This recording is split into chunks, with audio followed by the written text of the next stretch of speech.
नाज़रीन, एंकर इमरान रियाज खान साहब तो अल्हम्दुलिल्लाह खैरियत से वापस आ गए, लेकिन उसके बाद पाकिस्तान में एक अजीब सी एक खौफ तारी हो गया है। एक अजीब सी सोच पूरे पाकिस्तान में पाई जा रही है और एक डर भी है, एक नफसियाती मसला जिसके अंदर पूरा पाकिस्तान घिर गया है। वो ये है कि एंकर इमरान रियाज खान साहब तो वापस आ गए, लेकिन उनकी आवाज कहां पर है?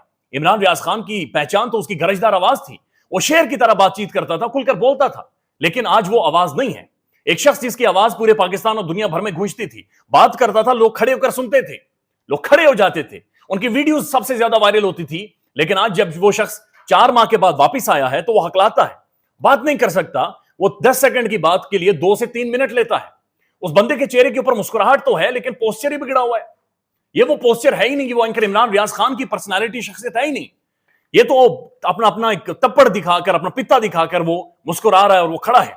जो भी उनसे मिलकर आते हैं वो कहते हैं हड्डियों का पिंजरा बन चुका है और एंकर इमरान रियाज खान बोल नहीं सकता। ये एक अलार्मिंग है, ये खौफनाक बात है, ये खौफनाक सवाल है जो पाकिस्तान भर में और पाकिस्तान के अंदर दुनिया भर में इस वक्त पूछा जा रहा है कि एंकर इमरान रियाज खान की आवाज किधर गई? ये कौन है जिसने इमरान रियाज खान की आवाज छीनी है? ये कौन है जिसने इस आवाज के ऊपर एक टारगेटेड ऑपरेशन, ऐसा महसूस हो रहा है कि बाकायदा से किया गया है? एंकर इमरान रियाज खान साहब मुख्तलिफ तकारीर में ये कह चुके हैं कि मुझे ये कहा गया था, पैगाम भेजा गया था कि इस दफा अगर तुम्हें पकड़ेंगे तो तुम्हारी जुबान जाया कर देंगे। तो जुबान तो जाया नहीं हुई, लेकिन एंकर इमरान रियाज खान साहब बोल नहीं पा रहे। एंकर इमरान रियाज खान साहब की गुज़श्ता दिन में कुछ साफियों से मुलाकात हुई है। मंसूर अली खान उनमें से एक है, एक शदीद नाक़िद है। यानी ये एक किसी भी एक नुक्ते के ऊपर कभी भी इन्होंने एक नुक्ते पर खड़े होकर बातचीत नहीं की। एक दूसरे के शदीद मुखालिफ, मद्दे मुकाबिल, एक सियासी नजरियाती इख्तिलाफ, पॉलिटिकल कमेंट्री में इख्तिलाफ, साफ्ती सोच समझ में इख्तिलाफ। लेकिन मंसूर अली खान जो बदतरीन मुखालिफ उनके, वो भी मिलकर आते हैं तो उनके वीलॉग का जो आखिरी हिस्सा है, आखिरी 1 मिनट है, उस 1 मिनट को सुने तो आपका दिल दहल जाएगा। वो कहते हैं कि इमरान रियाज खान को मैं देख रहा था तो मुझे महसूस हुआ कि ये इमरान रियाज खान नहीं खड़ा, ये आज इमरान रियाज खान खड़ा है जिसे हड्डियों का पिंजरा बना दिया गया है, जिसकी आवाज छीन ली गई है, जिसका बोलना जबरदस्ती बंद कर दिया गया है। ये कल को मंसूर अली खान साहब कहते हैं कि मैं हूंगा, फिर मैं हूंगा और फिर आप होंगे। यानी ये हम सब होंगे, हम सब एक लाइन में खड़े हैं, हम सब की जुबानें खींची जाएंगी, हम सब की जुबानें बंद की जाएंगी। और ये पैगाम है कि हम सबको भी इसी तरह से 4 माह में उठाकर एक बढ़ापे में ले जाया जाएगा। इमरान रियाज खान एक खूबसूरत तगड़ा जवान जो जिम करता था, एक्सरसाइज करता था, वो आज हमारे पास वापस आया तो दाढ़ी सफेद हो गई, वो उसके बाल सफेद हो गए हैं, उससे बोला नहीं जा रहा। उनकी गर्दन अगर आप देखें तो बिल्कुल पतली और जिसामत और पोस्चर ही बदल कर रह गया है। मंसूर अली खान साहब ये कहते हैं कि ये इमरान रियाज खान नहीं है, ये पाकिस्तान की साफत खड़ी है, पाकिस्तान की आवाज खड़ी है। और ये अगर आज इमरान रियाज खान है तो कल मंसूर अली खान की बारी है, परसों सोहराब की बारी है, उसके बाद आप में से सबकी बारी है।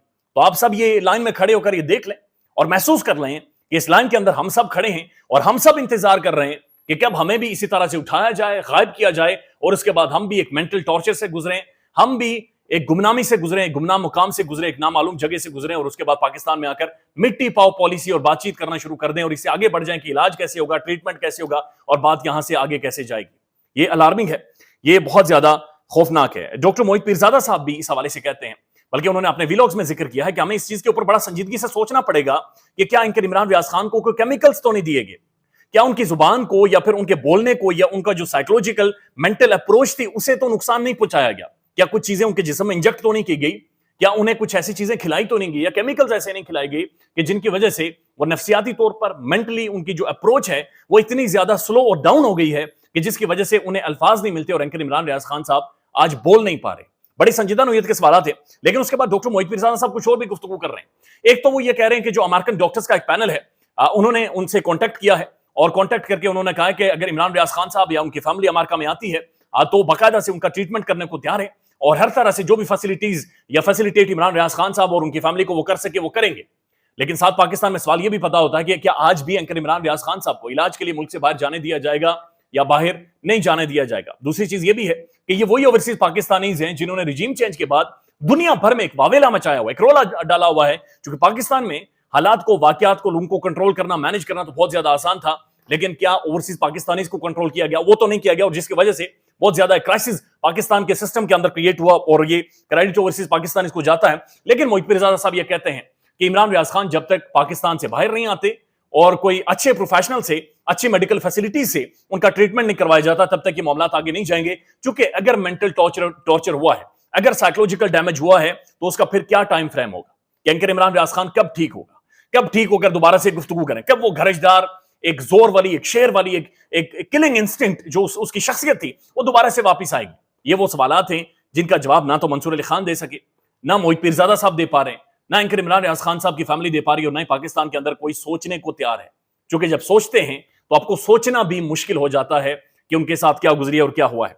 उसके बाद डॉक्टर मोहित पीरजादा साहब कहते हैं कि असल में तहरीक इंसाफ के जो कारकुनान गिरफ्तार हैं उनके मुताबिक ये गलत भी हो सकता है, लेकिन उनके मुताबिक इनकी तादाद सिर्फ 8 से 10 हजार नहीं है, बल्कि इनकी तादाद 30 से 40 हजार है। और वो कहते हैं कि 9 मई के बाद भी एक मैसिव क्रैकडाउन पाकिस्तान में हमने देखा है। लोगों को घरों से उठाया गया है, बाजारों से पकड़ा गया है और लोगों को जेलों के अंदर डाला गया है। अब जेलों की जो कैपेसिटी है वो खत्म हो चुकी है।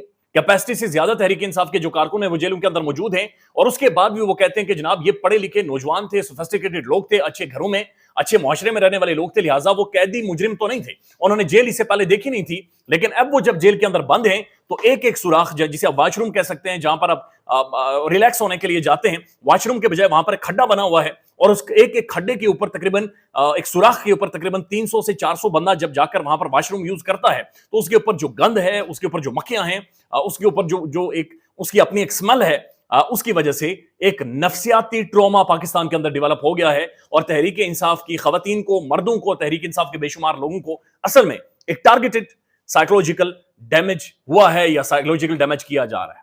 क्योंकि अभी तक ये जो डिजिट्स हैं बहुत सारे क्लियर नहीं है कि तहरीक इंसाफ के कितने लोगों को गिरफ्तार किया गया है या फिर कितने लोग अभी तक जेलों के अंदर मौजूद हैं। डॉक्टर मोहित पीरजादा साहब ये कह रहे हैं कि ये तकरीबन 40 से 50 हजार लोग हो सकते हैं। लेकिन अंकर इमरान रियाज खान साहब जिस तरह से बाहर आए हैं उसके बाद एक दफा फिर ये एक खौफ पाकिस्तान के अंदर जन्म ले रहा है कि क्या ऐसा तो नहीं है कि एक पूरी बड़ी सियासी जमात, उसकी तमाम तर शख्सियात, उसके हवाले से बोलने वाले, लिखने वाले, उन सबको ही इतना नफ्सियाती ज़हनी तौर पर डैमेज कर दिया गया है कि जो कि शायद इससे पहले हुआ ना हो। और ये क्या कोई टारगेटेड चीज है, ये टारगेटेड ऑपरेशन है जो इस वक्त पीटीआई के हवाले से जारी है। उसके बाद दो तीन एक लतीफा भी आपको सुना है। जवेद लतीफ साहब ने गुज़श्ता दिन एक प्रेस कॉन्फ्रेंस की है, और प्रेस कॉन्फ्रेंस नहीं थी बल्कि वो एक लतीफा था, और लतीफा आपके सामने रख देते हैं। जवेद लतीफ साहब 31-32 मिनट गरजे बरसे और एस्टेब्लिशमेंट के ऊपर उन्होंने बाकायदा से हमला कर दिया, और वही पुरानी बातें बहुत सारी दोहराई भी हैं, और बहुत सारी बातें ऐसी चीज जिनके अंदर सेंस बन रही रहा था, यानी कि बातें आपस में जुड़ नहीं रही थी। लेकिन एक लतीफा जो उन्होंने बोला तो प्रेस कॉन्फ्रेंस में खड़े साफी भी हंसे, और जिन्होंने वो सुना वो सब हंसे।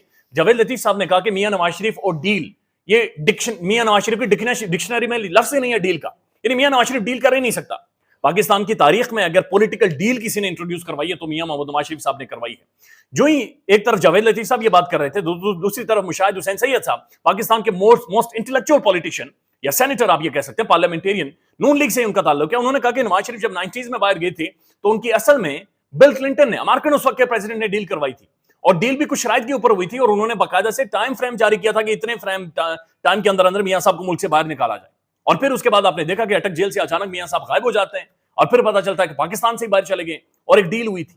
और उसके बाद अभी हालिया मुस्लिम लीग नून खुद ये क्लेम कर चुकी है, बल्कि former defence minister Khawaja Asif साहब ये कह चुके हैं कि उस वक्त की एस्टेब्लिशमेंट ने, जनरल बाजवा साहब ने मियां नवाज शरीफ के प्लेटलेट्स ऊपर नीचे किए और एक डील के नतीजे में वो बाहर से चले गए।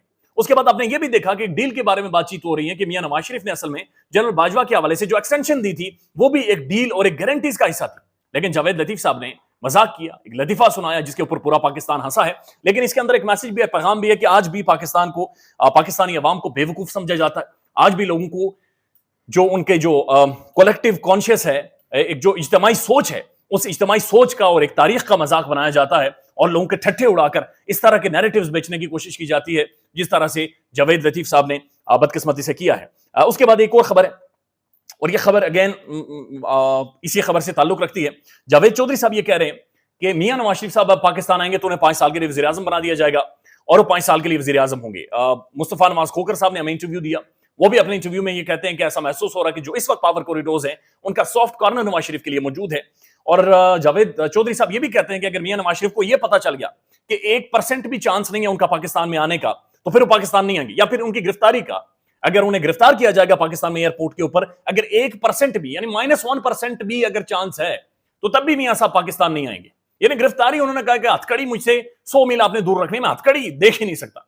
हथकड़ी वो कहते हैं मुझे काबू में आती है, लिहाजा हथकड़ी और गिरफ्तारी मियां साहब ये कबूल ही नहीं कर रहे हैं। असदुल्ला खान साहब अपने व्लॉग्स में कहते हैं कि अगर पाकिस्तान के अंदर कोई आम साफी या यूट्यूबर भी ये बात कर देता है कि मियां साहब को एयरपोर्ट पर गिरफ्तार कर लिया जाएगा, तो फौरी तौर पर फोन कॉल शुरू हो जाती है, फोन कॉल करके पूछा जाता है और कंफर्मेशन ली जाती है कि क्या ये बात ठीक है, क्या ये ऑथेंटिक सोर्सेज से आई है कि मियां साहब को गिरफ्तार किया जाएगा।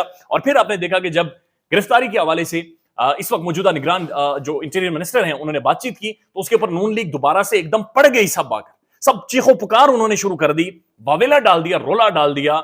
लेकिन लेट्स सी मियां साहब आते हैं तो उनके साथ क्या होता है। लेकिन जावेद चौधरी साहब के मुताबिक अगर 1% भी उन्हें गिरफ्तारी का खतरा हुआ तो वो जो इनकलाब है वो इनकलाब पीछे रह जाएगा और मियां साहब पाकिस्तान नहीं आएंगे। पाकिस्तान में इस वक्त सबसे बड़ा मसला बोलने का है। पाकिस्तान में बोलने नहीं दिया जाता, जुबानें खींच ली जाती हैं, डर है, खौफ है, टेरर है। पाकिस्तान का मीडिया मुकम्मल तौर पर कंट्रोल्ड है, वेल मैनेज्ड है, एक मैसिव सेंसरशिप है। इसी तरह का दबाव पाकिस्तान में siyaset.pk भी फेस कर रहा है, जिसे पाकिस्तान भर में गुज़श्ता कई महीनों से मावरा आइन, मावरा कवानीन मुकम्मल तौर पर बंद कर दिया गया है, मुकम्मल तौर पर बैन कर दिया गया है। siyaset.pk की नशरियात को लिमिटेड करके पाकिस्तान में छोड़ दिया गया है। तमाम तर कानूनी मुआवजे के ऊपर आवाज उठाई गई, दस्तक दी गई, लेकिन हर तरफ से खामोशी है, सन्नाटा है, कहीं पर कोई सुनवाई नहीं है, कोई सुनने को तैयार नहीं है। लेकिन इसका हल क्या है? क्या खामोश हो जाएं? क्या सवाल ना करें? क्या मालूमात आप तक ना पहुंचाएं? क्या इंफॉर्मेशन आप तक ना पहुंचाएं? मालूमात भी पहुंचेगी, इंफॉर्मेशन भी पहुंचेगी, सवालात भी उठेंगे, लेकिन अब आपने रोल प्ले करना है, आपने अपना किरदार अदा करना है। और छोटा सा एक प्रोसीजर है, प्रोसेस है, उसके बाद आप अपना किरदार अदा करें और हमारी मदद करें। पहले आपने यह करना है कि हमारे YouTube चैनल को सब्सक्राइब करना है, उसके बाद ज्वाइन के बटन के ऊपर जाना है, क्लिक करके हमारा मेंबर बनना है। या फिर दूसरा ऑप्शन यह है कि आपने वीडियो की डिस्क्रिप्शन में जाना है, वहां पर पैट्रियन का लिंक मौजूद होगा, उस लिंक के ऊपर क्लिक करें और हमें सपोर्ट करें, हमारा हिस्सा बने, हमारी ताकत बने। ख्याल रखिएगा। अल्लाह हाफिज।